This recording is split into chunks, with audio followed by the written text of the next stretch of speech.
नमस्कार।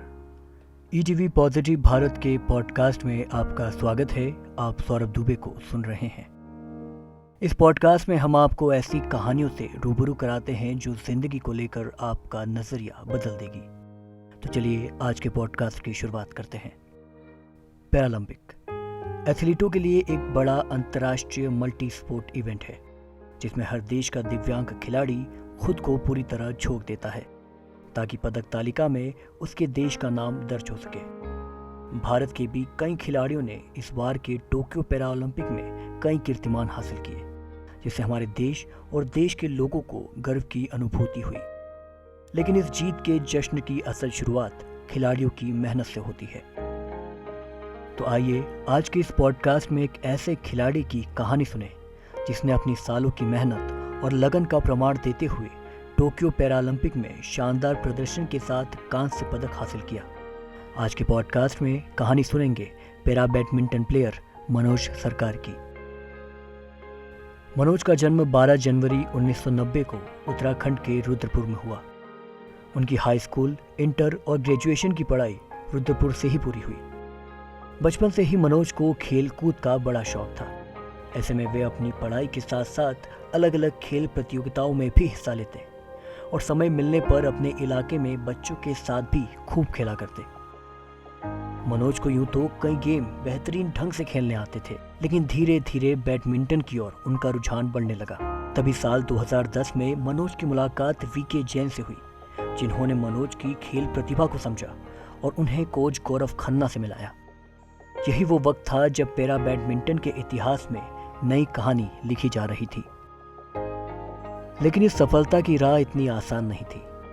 मनोज बताते हैं कि शुरुआत में उनके पास बैडमिंटन खरीदने के लिए रुपए तक नहीं थे। उस वक्त उनकी मां ने मजदूरी कर रुपए इकट्ठा किए और उन्हें बैडमिंटन खरीद कर दिया। उन्होंने बताया कि उनका बचपन बेहद कठिनाई में बीता। घर की स्थिति ठीक नहीं होने के कारण वह अपने माता पिता के साथ काम पर भी जाया करते। उनकी मां जमुना सरकार बीड़ी बनाने और पिता मनिंदर सरकार पेंटर का काम किया करते। मनोज उन दिनों को याद करते हुए कहते हैं कि शुरुआती दौर ऐसा भी था जब नेट नहीं होने के चलते उन्होंने अपनी मां की साड़ी को ही नेट बनाकर बैडमिंटन की प्रैक्टिस की। फिर जीत का ऐसा सिलसिला शुरू हुआ जिसने मनोज को पीछे मुड़ने नहीं दिया। लेकिन कोच गौरव खन्ना से मुलाकात के बाद वक्त बदला। मनोज उनकी देखरेख में अपनी प्रतिभा को निखारने में लग गए और लगातार एक के बाद एक अपनी खेल शैली में सकारात्मक बदलाव लाने लगे। ऐसे में इसका परिणाम साल 2010 में पैरा बैडमिंटन में सिलेक्शन के साथ मिला, जिसके बाद साल 2011 में उन्होंने पहला नेशनल मैच बेंगलुरु में खेला। मनोज मैच से पहले थोड़े से नर्वस दिखे, लेकिन कोच ने उनकी हिम्मत बनाए रखी और फिर मैच के खत्म होने तक मनोज के प्रदर्शन से हर कोई हैरान था। दर्शकों में बस मनोज की कमाल की टाइमिंग, स्किल और फोकस की बात हो रही थी। मनोज ने सिंगल और डबल दोनों मैचों में गोल्ड हासिल किया। इसके बाद साल 2012 में उन्होंने पहली बार फ्रेंच पैरा बैडमिंटन टूर्नामेंट में प्रतिभाग किया। इस दौरान उन्होंने अपने बेहतर प्रदर्शन से सिंगल और डबल दोनों में गोल्ड मेडल हासिल किया। जिसके बाद मनोज साल 2012 में एशियन पैरा बैडमिंटन चैंपियनशिप विजेता रहे। French para badminton tournament single और डबल में गोल्ड मेडल जीते। 2013 BWF पैरा बैडमिंटन अंतर्राष्ट्रीय चैंपियनशिप में डबल में गोल्ड और ब्रॉन्ज मेडल जीते।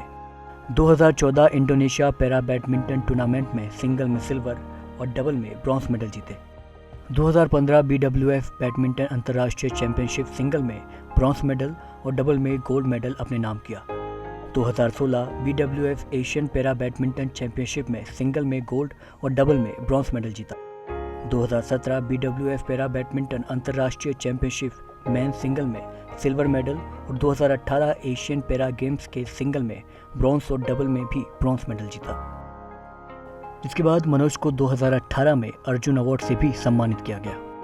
हम उम्मीद करते हैं कि आपको आज का ये पॉडकास्ट पसंद आया होगा। हमारे साथ बने रहने के लिए शुक्रिया। आपका दिन मंगलमय हो।